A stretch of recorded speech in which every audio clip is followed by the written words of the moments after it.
देखो, सबसे पहली बात हमारी कमजोरी क्या है, हम परेशान हो जाते हैं। संसार में देखो तो परेशान, परमार्थ की तरफ देखो तो हम परेशान हो, ये हमारा आदत स्वभाव बन गया परेशान होना। थोड़ा सा धैर्यवान बनो, गंभीर बनो। कोई भारी से भारी विपत्ति में परेशानी स्वीकार करके विपत्ति से थोड़ी निकला जाता। सुलझो, ठीक है, विपत्ति आई, समस्या आई, इसका समाधान होगा। ऐसा थोड़ी कि हमें नष्ट कर देगी। अगर अभी हमारी बड़ी हानि हो जाती है, हम कल इससे बड़ा लाभ प्राप्त कर सकते हैं। हमको एकदम बिल्कुल गंभीर रहना है, इतने कमजोर नहीं बन जाना। अब वो गए तो क्या होगा, अब वो वस्तु गई तो क्या, पद गया तो क्या होगा। प्रयास किया था, ये पद मिला था, इससे बड़ा पद प्राप्त करूंगा, मैं इससे बड़ा महान बनूंगा। ठीक है, एक बार गिर गया, गलती हो गई, दंड भोगूंगा, फिर इससे ज्यादा संयम में रहूंगा। बिल्कुल, मतलब एकदम फ्रेश दिमाग रखना चाहिए।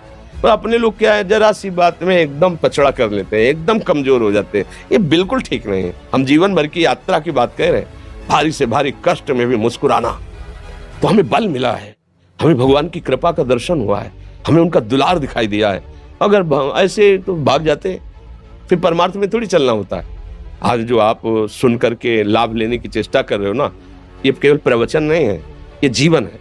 अगर ये जिए ना होते ना, तो ये इसका प्रभाव नहीं पड़ता, फिर वाणी का प्रभाव नहीं पड़ता। हम इसीलिए कहते हैं, जैसे आप लोग एकदम परेशान हो जाते हैं, तो बोलो क्या हमसे ज्यादा परेशानी होगी। दोनों किडनी खराब, दवाई लाने के लिए पैसे नहीं, पानी रखा है, हम उठ के पी नहीं सकते, भीषण शरीर में कष्ट, भीषण बुखार, क्योंकि किडनी फेल, जरा में बुखार, खाने को क्या, रोटी मांग के लाओ। अगर वहां सब्जी मिलती तो लाल मिर्च ऐसी पड़ के मिलती थी कि वो पा नहीं सकते थे। आप सोचो, पानी लाना है तो मुझे लाना है, पीना है तो मुझे पीना है।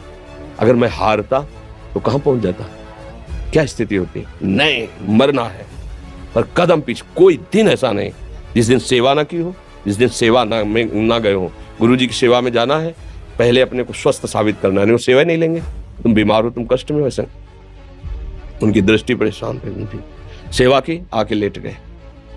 फिर हिम्मत की, अपनी श्री जी की सेवा की, मधुकरी नहीं गए, 3-3, 4-4 दिन भोजन नहीं गए, पर सेवा नहीं छोड़ा, दिनचर्या नहीं छोड़ी। और उसका प्रधान कारण संयम, ब्रह्मचर्य, भगवत आश्रय, नाम जप, कभी हारने नहीं दिया।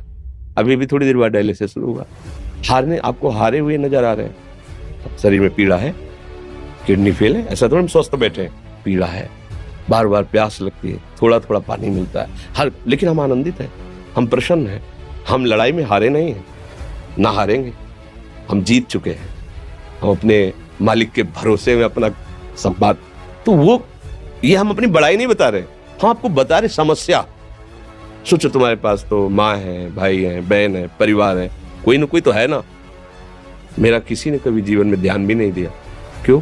बचपन से बाबा जी बन गए, किसी से प्यार नहीं, किसी से संबंध नहीं, कोई जानकारी नहीं, हम कहाँ हैं, वो कहाँ है, किसी से कोई मतलब नहीं। अच्छा, जवान साधु कौन श्रद्धा करे? कभी गांव जाने की हिम्मत नहीं पड़ती कि रोटी मांग ले, पता नहीं लोग क्या सोचेंगे, क्या भावना कर ले। हम दरवाजे पे खड़े हैं, क्या कैसी भाव, जो हमारे सामने आकाश वृत्ति से आया यौवन अवस्था में, वही पाया, अन्यथा भूखे रह गए। जब हम हर समय अपने को विवेक के द्वारा सावधान रखे, तो हम कभी निराश नहीं हुए, कभी उदास नहीं हुए, कभी ऐसा नहीं लगा कि यार हम दुखी, कभी नहीं लगा।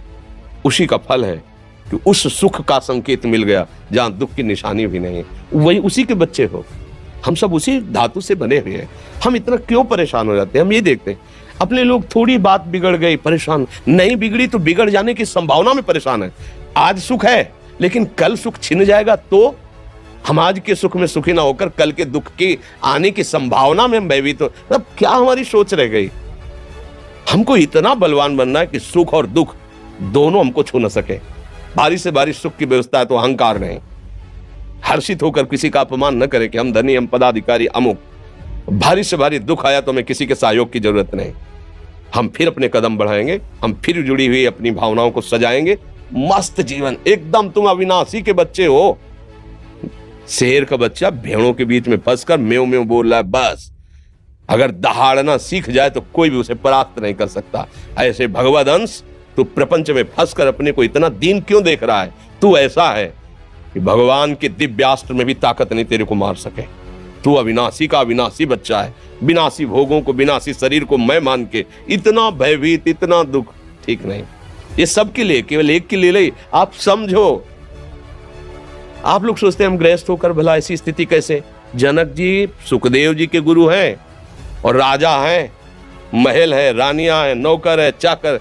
क्या सुखदेव जी जिनके शरीर में लंगोटी भी नहीं है, दिगंबर, परमहंस, परमहंस के गुरु है जनक जी जो राजा हैं। समझो आप ऐसा ना सोचे कि हम नौकरी कर रहे हैं, हम संसार में, हम गृहस्थ हैं, हम आध्यात्मिक की ऊंचाई पर नहीं चढ़ सकते। नहीं, आप एक सरकारी नौकरी या आप किसानी या व्यापार करते हुए आप एक अध्यात्म की ऊंचाई में चढ़ सकते हैं। और अध्यात्म ही है जो तुम्हें इस माया के दुख सुख से ऊपर उठा सकता है। दूसरा, चाहे जितनी संपत्ति आ जाए, आप सुखी नहीं हो सकते।